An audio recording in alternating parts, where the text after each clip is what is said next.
Magluluto tayo ngayon ng pigar-pigar. Ito yung mga kailangan nating ingredients. Karne ng baka. Optional lang din ang atay. Maglalagay din po kami ng sebo ng baka dahil gusto po namin yan. Kaya optional lang din po yan. Tapos sibuyas, asin, at maglalagay din tayo ng repolyo. Depende na rin po yan sa inyo. Gusto po kasi namin ay may repolyo. So, start na tayo. So, ayan na. Nagpainit si Mister ng mantika. Inilagay na niya ang karne ng baka. Ayan, halu-haluin lamang po. Ganyan lang po ang pigar-pigar. Kaya nga po tinawag na pigar-pigar yan dahil babalik-baliktarin mo lang yan. Ganyan, pigar-pigar. Sa Pangasinan ay pigar-pigar, sa Tagalog ay baliktarin. Ganyan lamang po kadali ang pagluluto ng pigar-pigar. Nilagyan na po ni Mister yan ng asin bago pa niya sinalang sa mainit na mantika para po manuot na po yung asin doon sa karne ng baka. Binabad po niya ng mga 10 to 15 minutes, mga ganyan po. Halu-earn hanggang sa maluto ang karne ng baka. Actually, ang original po ng pigar-pigar ay ang karne ng kalabaw. Kaso nga lang po ay wala tayong mahanap sa palengke, kaya karne na lang ng baka ang gagamitin natin. So, ganyan lamang po. Antay-antayin mo hanggang sa mag-brown. Yun lang naman ang ingredients natin. Yung asin.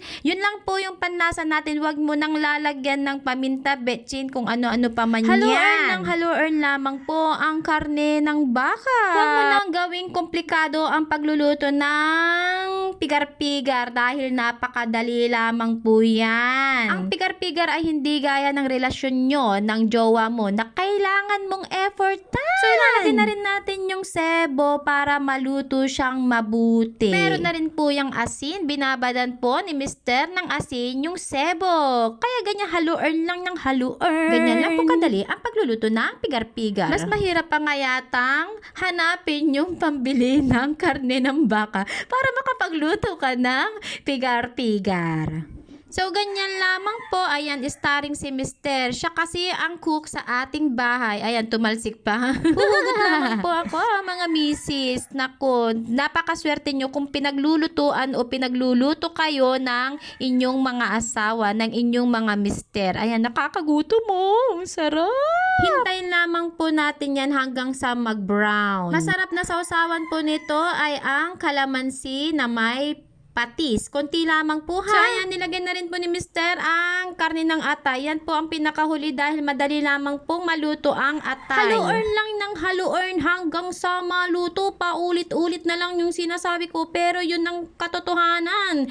Halu-earn lang ng halu-earn hanggang sa maluto. Mas maganda sana kung ang nabili nyong karne ay karne ng kalabaw dahil yun nga ang original ng pigar-pigar. Tsaka mas okay yung karne ng kalabaw dahil nga konti lang yung kanyang sebo. Namin ko na yung bangon. Sarap-sarap naman ito. Maisingit ko nga lamang, ayan si Mister. Busy-busy siya. Samantalang ang misis ay nakaupo lamang. Thank you so much, my love. I really appreciate it. Mama mo, chup chup chup. So, ayan na nga, silipin na natin.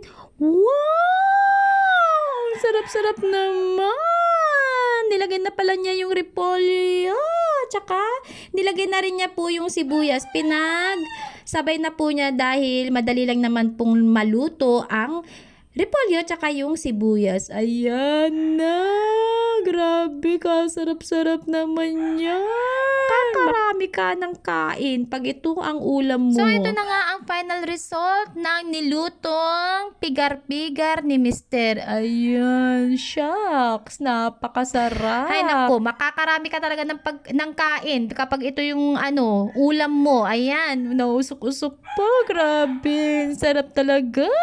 Siyempre, ang best na partner nito ay ang Coca-Cola.